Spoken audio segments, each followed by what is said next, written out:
జీవితకాలం ఆచరించి ఏది అధికారం ఉన్నా లేకపోయినా ప్రజాప్రతినిధిగా కొనసాగినా కొనసాగకపోయినా సిద్ధాంతాన్ని ఏ రోజు కూడా వదలలేదు. అలాంటి గొప్ప నాయకుడిని కోల్పోవడం తెలంగాణ ప్రజలకే తీరని లోటు.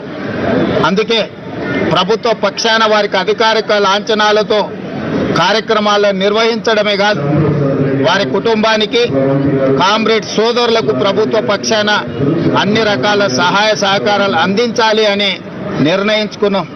నిన్న జరిగిన మా పొలిటికల్ అడ్వైజరీ కమిటీ సమావేశంలో కూడా గాంధీ భవన్లో మా పిసిసి అధ్యక్షులు, ఏఐసిసి ఇన్ఛార్జ్ జనరల్ సెక్రటరీ గారు మా సమావేశంలో కూడా వారి ఆత్మకు శాంతి చేకూరాలి, వారు అందించిన ఎనలేని సేవలను మేము సమావేశంలో కూడా చర్చించుకోవడం జరిగింది.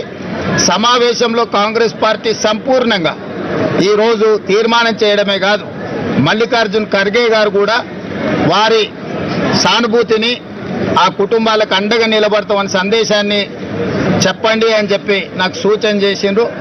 ఈరోజు ఏఐసిసి పక్షాన, తెలంగాణ కాంగ్రెస్ పార్టీ పక్షాన, తెలంగాణ ప్రభుత్వం తరఫున కూడా వారికి ఘనమైన నివాళులు అర్పిస్తూ వారి కుటుంబానికి అండగా ఉంటాం.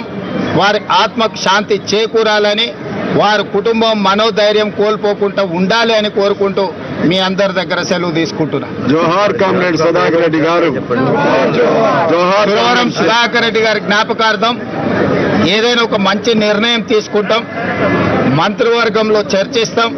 అది ఎక్కడ, ఏ విధంగా, ఏ రకమైన కార్యాచరణ చేపట్టాలి మేము మంత్రివర్గంలో తప్పకుండా చర్చించి, ఎందుకంటే తెలంగాణలో ఉన్న కొద్దిమంది విలువలతో కూడుకున్న రాజకీయాలను జీవితకాలం ఆచరించిన వ్యక్తుల పట్ల ఈ ప్రభుత్వానికి సానుభూతి ఉన్నది, ఈ ప్రభుత్వానికి గౌరవం ఉన్నది. అందుకే కొండా లక్ష్మణ్ బాపూజీ గారు IITH అంటే ఇండియన్ ఇన్స్టిట్యూట్ ఆఫ్ హ్యాండ్లూమ్ టెక్నాలజీకి పెట్టుకోవడం జరిగింది. మహిళా యూనివర్సిటీకి వీరనారి చాకలి ఐలమ్మ గారి పేరు పెట్టుకోవడం జరిగింది. తెలుగు యూనివర్సిటీకి సూరవరం ప్రతాప్ రెడ్డి గారి పేరు పెట్టుకోవడం జరిగింది. ఈ తెలంగాణ సమాజంలో ప్రజలకు ఆదర్శంగా నిలబడ్డ వ్యక్తులను జైపాల్ రెడ్డి గారి పేరును పాలమూరు రంగారెడ్డి ఎత్తిపోతలకు పెట్టుకోవడం జరిగింది. ప్రజా యుద్ధ నౌక గద్దర్ గారి పేరును చిరస్థాయిగా ఉండిపోయే విధంగా చర్యలు తీసుకోవడం జరిగింది. ఆ కోవలోకి వచ్చే సురవరం సుధాకర్ రెడ్డి గారిని కూడా తప్పకుండా రాష్ట్ర ప్రభుత్వం గుర్తిస్తుంది. దానికి సంబంధించి వారిని శాశ్వతంగా ఈ ప్రాంత ప్రజలు గుర్తుపెట్టుకునే విధంగా అభివృద్ధి కార్యక్రమంలో ఎక్కడైనా వారి యొక్క పాత్రను ఉండే విధంగా మంత్రివర్గంలో చర్చించి నిర్ణయం తీసుకోవడం జరుగుతుంది.